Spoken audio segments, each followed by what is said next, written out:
This is the second part of our Sim Challenge IFR flight from Yakima, Washington to Astoria, Oregon. Click the link in the video or in the description for part 1, where we went through flight planning. This video will highlight getting our clearance from ATC and flying the departure procedure. We're going to be using ForeFlight for this mission.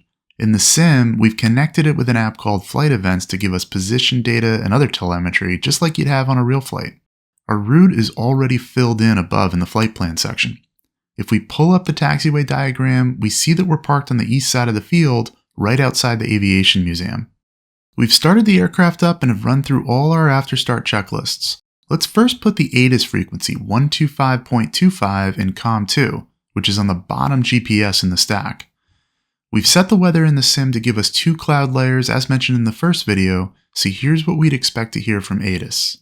Yakima Air Terminal Information Hotel, 1805 Zulu, winds 270 at 5, visibility 10, sky conditions scattered at 3000, broken at 9 or 1000, temperature 10, dew point 0, altimeter 29902, expect visual approach runway 27 in use, all aircraft readback hold short instructions, and IFR altitude assignments, advise on initial contact, you have Information Hotel.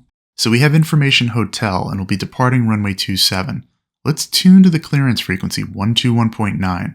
We'll want to have our scratch pad handy to write down the clearance we get from ATC. As a reminder from the last video, our filed route is populated in the top of our ForeFlight, and we filed for 8,000 feet. Yakima clearance Cessna 518 Foxtrot Tango, request IFR clearance to Astoria Information Hotel.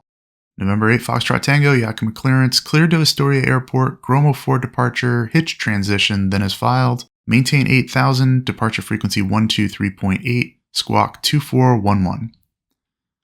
Cleared to Astoria, Gromo 4 departure, hitch transition, then is filed, maintain 8,000, departure frequency 123.8, squawk 2411, Cessna 8 Foxtrot Tango. November 8 Foxtrot Tango, readback correct. Alright, so we got our clearance as filed. Let's start entering our route into the GPS. We'll start by hitting the proc button and scrolling to select departure. We'll choose the Gromo 4 departure by hitting enter. The ATIS said runway 27 is in use, so we'll scroll to that one and hit enter. We're assigned the hitch transition, so we scroll to that and hit enter, and enter again to load it. That's got our departure procedure loaded up. Let's make sure it matches what's on our plate. The procedure has us making a climbing left turn off runway 27. The first turn in IFR should be made when we're 400 feet above the departure end of the runway, which is why the first fix on the procedure is labeled 1,499 feet.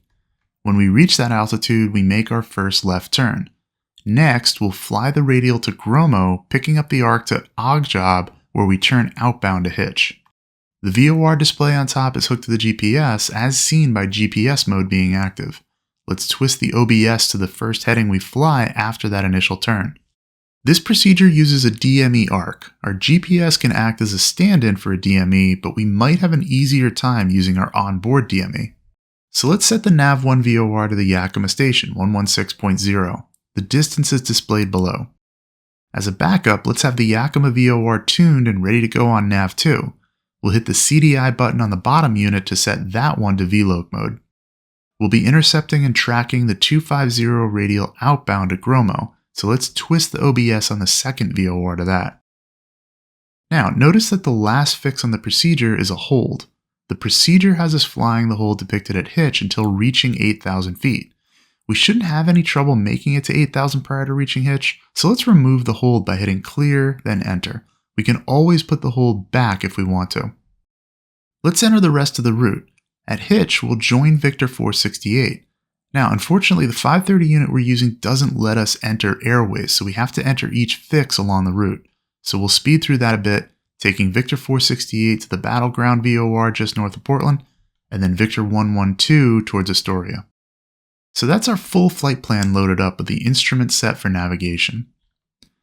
Now would be an excellent time to set our transponder code 2411 and set altitude mode, but I accidentally missed that here in the sim, so make sure you're following all your checklists. Let's put the tower frequency into our COM1 standby, 133.25. Let's also put the weather frequency at our destination into COM2. That'll be 135.37.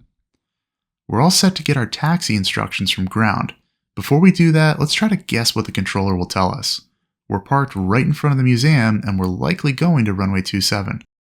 From where we are, we might expect to be told to taxi via Bravo, then Alpha 1. Let's call up ground and request taxi. Yakima ground, Cessna 518 Foxtrot Tango is at the museum. Request taxi for IFR departure with hotel. November 8 Foxtrot Tango, Yakima ground, runway 27, taxi via Bravo, Alpha 1.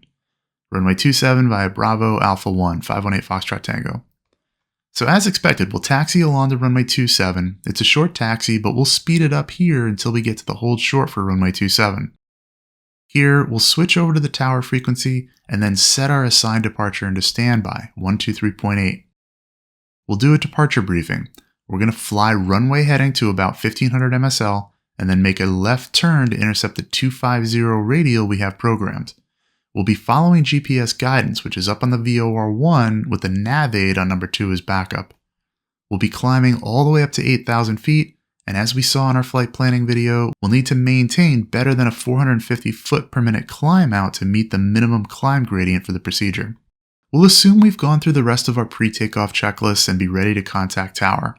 This is where we'll leave off for this video. In the next one, we'll get our takeoff clearance and fly the entire departure procedure to join the en route phase of flight.